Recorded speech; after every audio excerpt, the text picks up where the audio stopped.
Assalamualaikum. Hari ini kumpulan kami akan membentangkan dan juga akan menerangkan dengan lebih jelas tentang projek yang kami lakukan. Projek kami adalah projek mesra tanaman. Projek mesra tanaman yang mana mengikut tema yang diberikan, iaitu Green Contemporary. Baik, gambar di bawah merupakan lakaran bagi projek mesra tanaman. Lakaran ini dibuat bagi menunjukkan tanggam yang digunakan, iaitu tanggang bagi mencantumkan bucu antara dinding dan juga kaki. Bagi kelebaran projek ini, ianya mempunyai kelebaran sebanyak 100 cm, manakala panjangnya pula 20 cm dan tingginya 70 cm. Bagi tinggi kaki pula ialah mewakili sebanyak 50 cm, di mana kawasan kedalaman bagi projek ini adalah sebanyak 20 cm sahaja.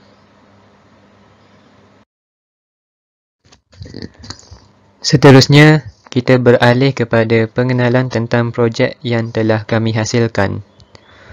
Projek ini dihasilkan dengan tema Green Contemporary, di mana projek ini telah menggantikan amali yang perlu kami buat pada akhir semester ini. Kami lakukan projek ini secara berkumpulan dengan ahli seramai 4 orang. Setelah mendapat tugasan, kami berbincang dengan ahli kumpulan di dalam grup WhatsApp tentang projek yang akan dihasilkan. Setelah berbincang dan mengumpulkan idea, kami bersepakat untuk menghasilkan projek ini, iaitu sebuah projek kayu di mana projek ini merupakan sebuah tempat tanaman sayur yang selaras dengan tema projek. Kami menamakan projek ini sebagai mesra tanaman kerana ianya menggunakan kayu 100% dan tanpa sebarang bahan kimia. Projek ini menggantikan bekas tanaman biji benih sayuran yang dibuat di dalam bekas plastik yang boleh mencemarkan alam sekitar. Dengan adanya projek kami, semua orang boleh menanam biji benih mereka pada mesra tanaman ini. Ianya mesra pengguna dan mudah untuk diletakkan di mana-mana kerana saiznya tidaklah terlalu besar.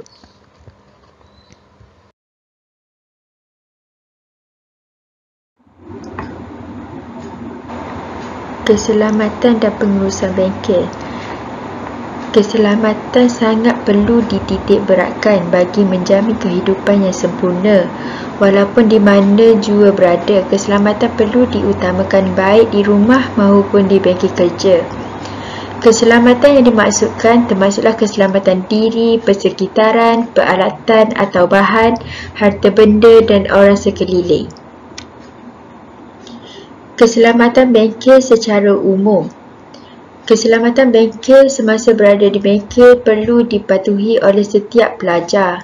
Keselamatan bengkel adalah tanggungjawab bersama antara pihak pengguna dan perlu diberi perhatian serius dari masa ke semasa. Keselamatan bengkel merupakan tanggungjawab bersama antara pihak pengguna dan pengurusan di mana setiap individu perlu mengamalkan budaya kerja yang teratur, berdisiplin dan selamat. Keselamatan bengkel kayu. Sebelum memulakan kerja-kerja pertukangan kayu ini, semua pelajar telah didedahkan tentang keselamatan sepanjang melakukan kerja kayu. Okey, sebagai contoh, peraturan keselamatan bengkel kayu adalah: pertama, mendapatkan kebenaran guru untuk keluar masuk bengkel. Bengkel mestilah sentiasa dalam keadaan bersih dan teratur. Melaporkan kepada pensyarah sekiranya terdapat keadaan bahaya. Pelajar mestilah mengenal pasti tempat khas yang digunakan untuk menyimpan alatan dan bahan. Bengkel kayu hendaklah mempunyai kotak pertolongan cemas, memastikan bengkel dibekalkan dengan alat pemadam api, pastikan semua suis dipadamkan sebelum meninggalkan bengkel. Akhir sekali, membersihkan bengkel setelah selesai menggunakannya. Seterusnya, keselamatan individu. Keselamatan individu semasa berada di bengkel perlu ditekankan untuk mengelakkan diri daripada berlakunya kecederaan yang serius. Antara keselamatan diri yang perlu dipatuhi oleh setiap pelajar sepanjang berada di bengkel adalah pelajar hendaklah sentiasa mematuhi peraturan bengkel. Kedua, pelajar hendaklah melengkapkan diri dengan pengetahuan rawatan asas pertolongan cemas. Ketiga, pelajar hendaklah memakai pakaian memberi keselesaan kepada diri sendiri serta memudahkan pergerakan semasa melakukan kerja. Seterusnya, penggunaan kasut yang sesuai supaya mengelakkan berlaku kecederaan yang serius. Kasut yang sesuai ialah kasut keselamatan kerana ia kukuh dan tahan lasak. Penggunaan sarung tangan untuk melindungi tangan daripada terkena serpihan kayu yang terjulur. Kemudian, pelajar tidak dibenarkan bergurau senda semasa melakukan proses kerja, terutamanya semasa menggunakan peralatan kerja. Pelajar juga tidak dibenarkan memakai barangan perhiasan ketika bekerja di bengkel supaya dapat mencegahkan anggota daripada mengalami kecederaan.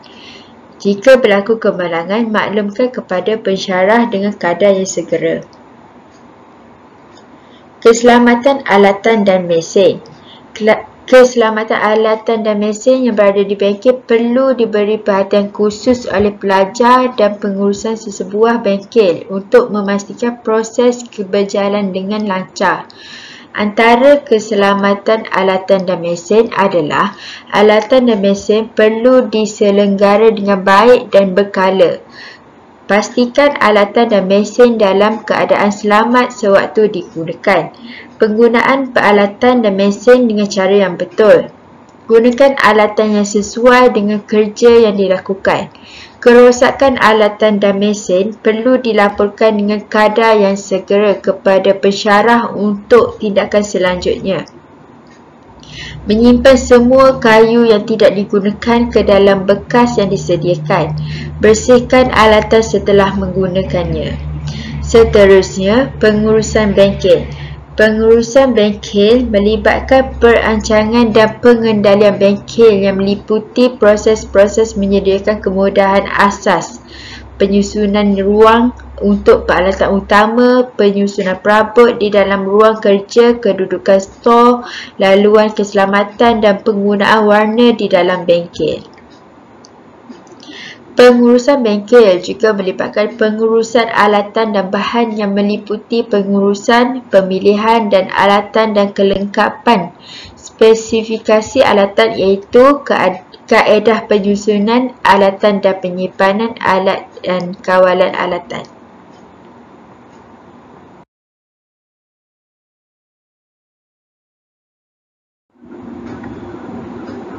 Bahan-bahan penggunaan mesin dan alatan tangan.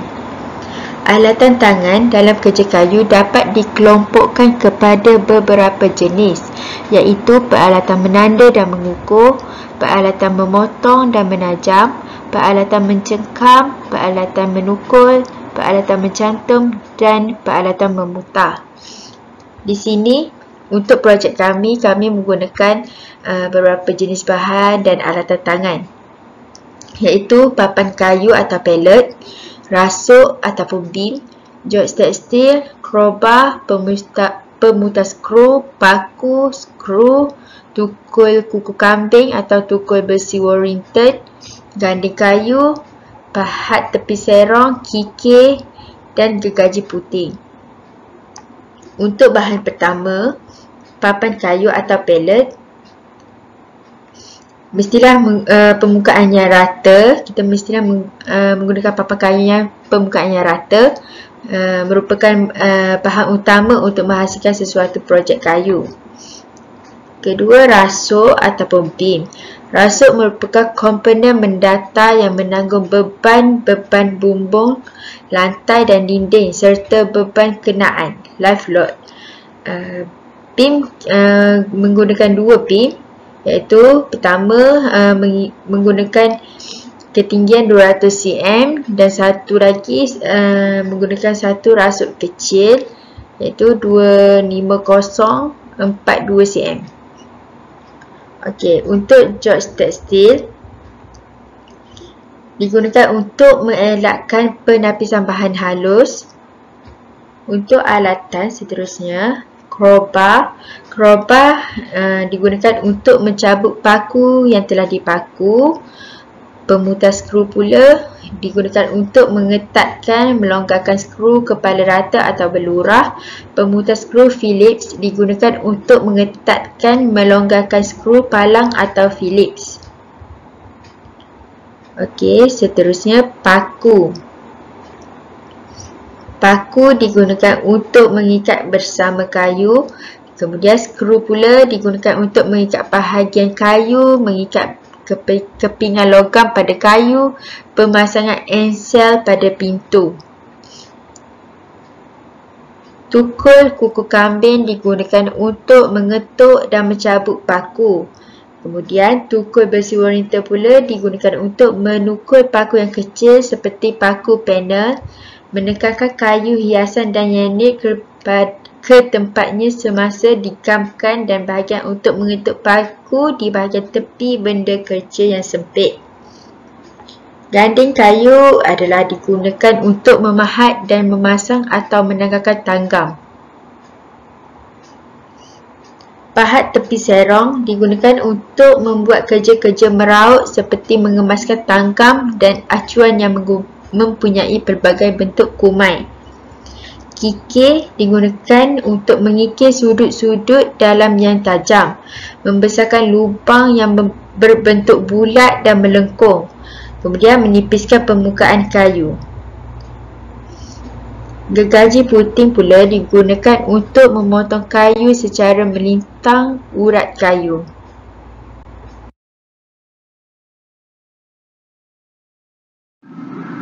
Okey, dalam projek ini kami menggunakan 3 langkah kerja, iaitu tanggang bajang tunggal, yang kedua, tanggang puting dan lubang, dan yang ketiga, kaedah menyambung skru. Okey, baiklah.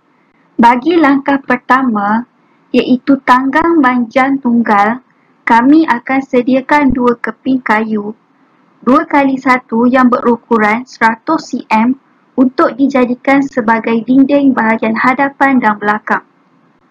Sediakan pula 2 keping kayu 2x1 yang berukuran 20 cm untuk dijadikan sebagai dinding bahagian kiri dan kanan. Seterusnya, kami akan merancang tanda pin pada hujung kayu dengan kecuraman 1:6 dengan menggunakan tolok boleh laras. Selepas itu, gergaji dan pahat bahu pin dengan menggunakan gergaji bajang. Langkah seterusnya, rancang tanda soket mengikut saiz pin dengan menggunakan pensel tukan. Seterusnya, memahat dan mengemas soket. Uji kepersegian dan tanggan boleh dicantumkan dengan memasukkan pin ke dalam soket. Pastikan bahagian kayu yang disediakan itu melalui proses yang sama seperti yang dilakukan dalam proses pertama.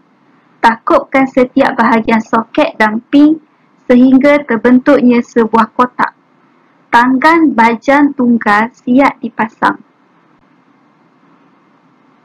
Bagi langkah kedua, iaitu tanggang puting dan lubang, kami akan sediakan pallet 2x1 yang berukuran permukaan sisi 20 cm dan kelebarannya 100 cm untuk dijadikan sebagai tapak. Sediakan pula sekeping kayu 2x1 yang berukuran 200 cm. Seterusnya, bahagikan kayu tersebut kepada 4 bahagian dan tandakan dengan menggunakan pita pengukur dan pensel tukan. Tandakan di sekeliling kayu yang hendak dipotong.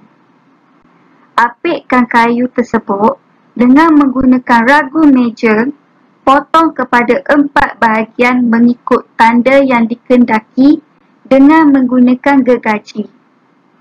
Seterusnya, kami akan merancang tanda puting pada hujung lubang pada tengah pemidang kayu. Ketebalan puting adalah 1/3 daripada tebal kayu dan ditanda dengan menggunakan tolok penanda. Selepas itu, gergaji hujung kayu itu bagi menghasilkan puting. Lakukan proses memahat bagi menghasilkan lubang.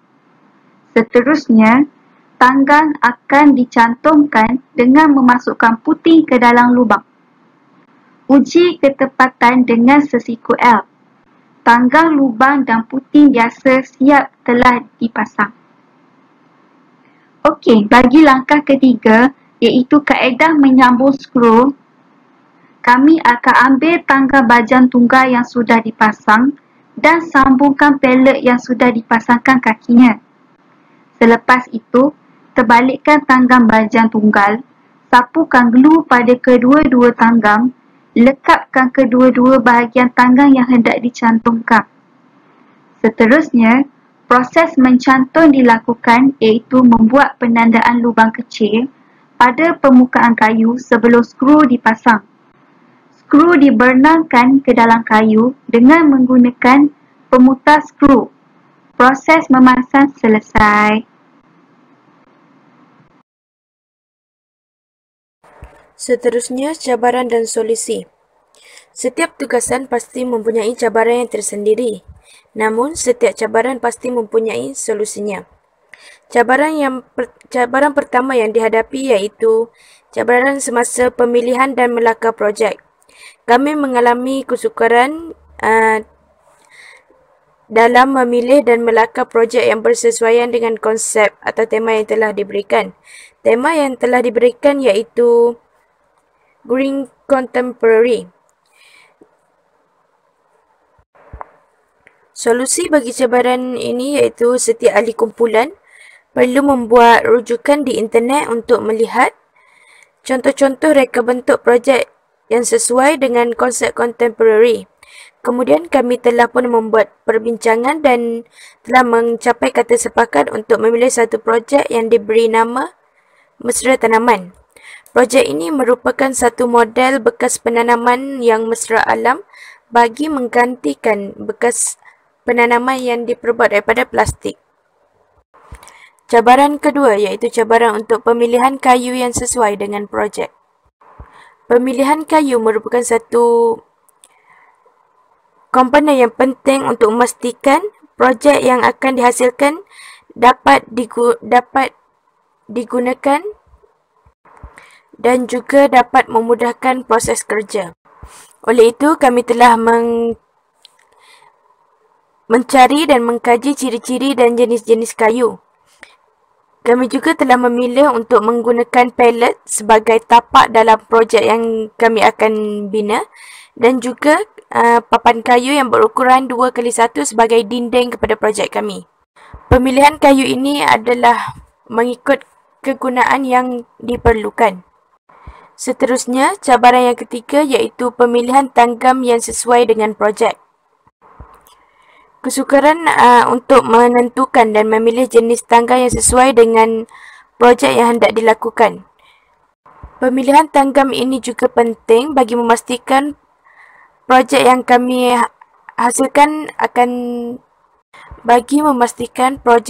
hasilkan kukuh dan juga dapat digunakan.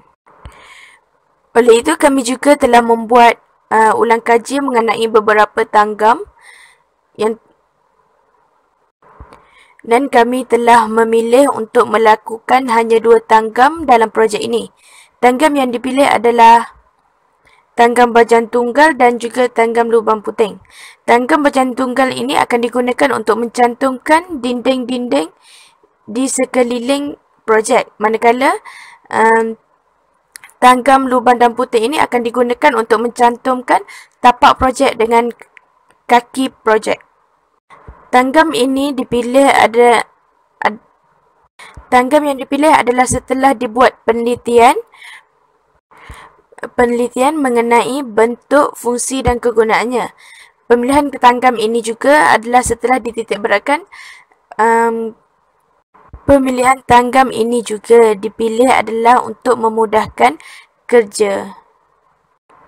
Cabaran keempat iaitu tanggam yang tidak tepat adalah disebabkan oleh kesilapan semasa memotong atau memahat tanggam, menyebabkan tanggam menjadi terlalu ketat ataupun longgar.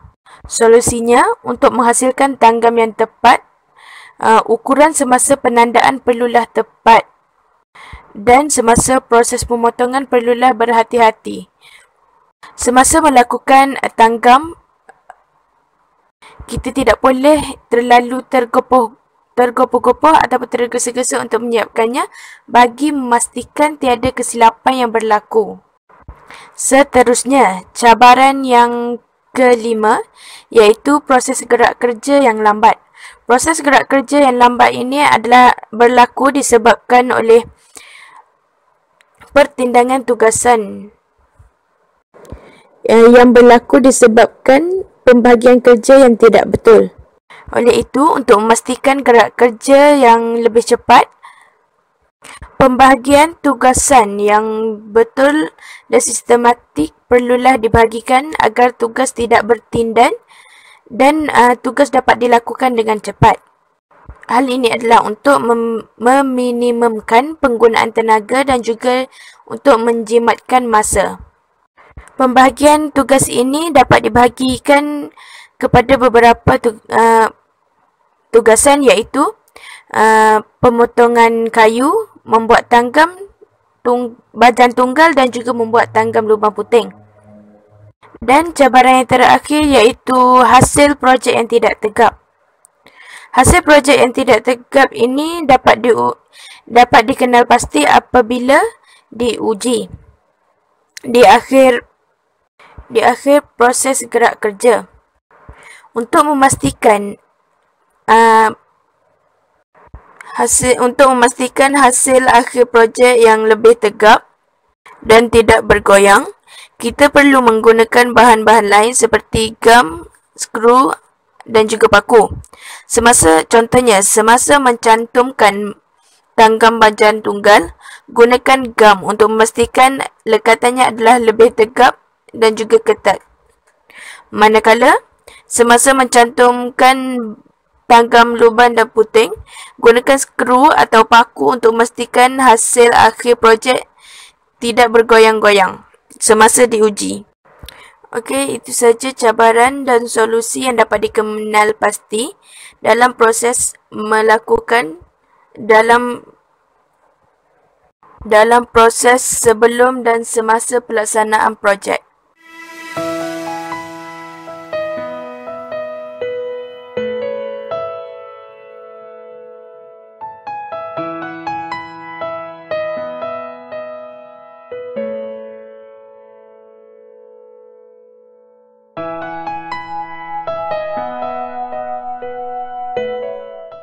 Assalamualaikum, nama saya Ilya Arifah binti Zainal Abidin. Okey, hari ini saya akan membuat refleksi apa yang saya dapat sepanjang saya melakukan projek kerja kami. Okey, kami satu kumpulan diberi tema Green Contemporary. Okey, berdasarkan tema ini kami satu kumpulan membuat projek mesra tanaman. Okey, projek mesra tanaman ini banyak mempelajari saya pelbagai ilmu tentang pertukangan. Antaranya adalah saya dapat mengenal pasti peralatan, bahan-bahan dan cara penggunaannya dengan betul. Okey, dengan ilmu pengetahuan ini saya dapat menggunakan ilmu pertukangan ini pada masa hadapan dengan lebih mudah. Okey, berdasarkan pemerhatian saya sepanjang saya melakukan projek kerja kayu ini. Projek kerja kayu ini memerlukan ketelitian dari aspek pemilihan bahan, aspek pengukuran, aspek pemotongan untuk menghasilkan kerja kayu yang sempurna dan juga berkualiti. Okey, selain itu, projek kerja kayu kami juga menggunakan beberapa jenis tanggam. Okey, dengan ini saya dapat mempelajari ilmu bertanggungjawab. Buktinya saya dan juga ahli komputer saya bertanggungjawab untuk menggunakan peralatan dengan cara yang betul dan berhati-hati agar tidak berlaku sebarang kecederaan.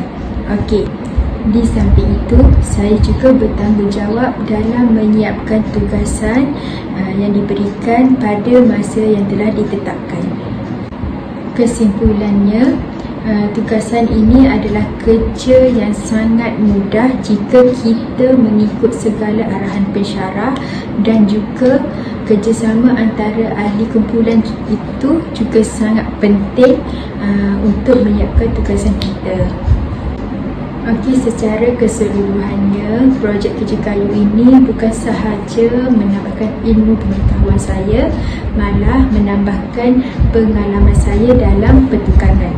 Okey, saya mempelajari ilmu bertanggungjawab, berdisiplin sepanjang saya menyiapkan tugasan yang diberikan. Okey, setakat itu sahaja refleksi daripada saya. Sekian, terima kasih. Bagi saya pula, apa yang dapat saya refleksikan hasil daripada pembelajaran subjek teknologi kayu ini ialah: yang pertama, saya dapat mengenali alatan tangan yang digunakan untuk melakukan amali kerja-kerja kayu seperti tanggam. Saya dapat menggunakan alatan tangan yang baru seperti pahat, gandin dan pahat untuk menghasilkan sebuah tanggam yang baik. Inilah pengalaman saya yang pertama dapat menggunakan alatan-alatan tersebut dengan cara yang betul. Selain itu, saya juga dapat mengenali kesemua jenis-jenis mesin yang ada di dalam bengkel kayu. Pengalaman pertama saya merasai menggunakan mesin dalam bengkel tersebut adalah mesin bandsaw untuk memotong kayu secara seron bagi membuat tanggang pada masa itu. Yang seterusnya, saya mempelajari bahawa kerjasama itu penting apabila ingin menyiapkan sesuatu tugasan seperti tugasan kumpulan.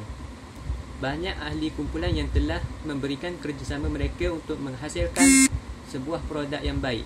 Kerjasama ini juga dapat mengeratkan lagi hubungan silaturahim secara sesama kumpulan kami, kerana mereka semua memahami apa yang perlu dibuat bagi menyiapkan tugasan tepat pada waktunya. Hai, nama saya Nurul Farihana Najwa binti Nur Zahab. Okey, melalui projek yang dilakukan ini, yang pertama saya memperolehi ilmu pengetahuan dan juga pengalaman dalam menggunakan alatan mesin dan juga alatan tangan dengan baik. Okey, yang kedua, melalui projek ini juga saya dapat membina keyakinan diri dalam diri saya, di mana sebelum ini saya beranggapan saya tidak dapat menyiapkan tugasan ini dengan baik. Namun dengan adanya ahli kumpulan saya yang memberi sokongan dan dorongan, akhirnya saya dapat menyiapkan tugasan ini dengan baik. Okey, tidak dilupakan juga melalui projek ini juga saya dapat mempelajari erti kerjasama antara ahli kumpulan, di mana dalam kumpulan kami, kami membagikan tugasan sama rata antara satu sama lain. So, jika terdapat permasalahan atau ketidakfahaman antara kami, kami akan cuba untuk berkongsi atau memberikan idea yang bernas dalam menyelesaikan tugasan yang diberikan ini dengan baik. Assalamualaikum warahmatullahi wabarakatuh. Saya Siti Nur Amirah Nadia Betty Saidi. Ini merupakan video refleksi saya bagi projek akhir subjek SHPL 1002 iaitu teknologi kayu. Di akhir tugasan ini, saya dapati bahawa untuk mencipta suatu projek kayu, banyak aspek yang perlu dititik beratkan. Contohnya, tema, kegunaan, reka bentuk dan lain-lain. Projek ini merupakan satu projek yang sukar bagi saya kerana kami perlu menyediakan satu folio mengenai projek ini. Projek ini merangkumi pengenalan, bahan-bahan dan peralatan yang diperlukan, langkah kerja, cabaran dan juga solusi. Tugasan ini menjadi lebih sukar kerana kami perlu menyediakan folio secara berkumpulan, tetapi kami berada di lokasi yang berbeza. Ini menyebabkan kami sukar untuk berbincang. Jadi, kami hanya menggunakan aplikasi WhatsApp untuk berbincang dan berkongsi maklumat. Hal ini berlaku ekoran daripada penularan wabak COVID-19 yang menyebabkan ahli kumpulan kami telah kembali ke kampung. Walaupun kami berada di negeri yang sama iaitu Terengganu, kami tetap tidak dapat bertemu kerana perintah kawalan pergerakan yang telah dilaksanakan menyebabkan kami tidak dapat untuk keluar rumah atau pergi jauh daripada rumah. Melalui tugasan ini mengajar saya agar lebih peka dengan tugasan yang diberikan.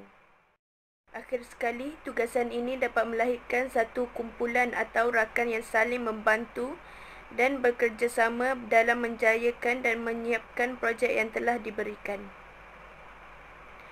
Sekian, itu saja refleksi saya mengenai tugasan akhir SHPL 1002 Teknologi Kayu. Assalamualaikum.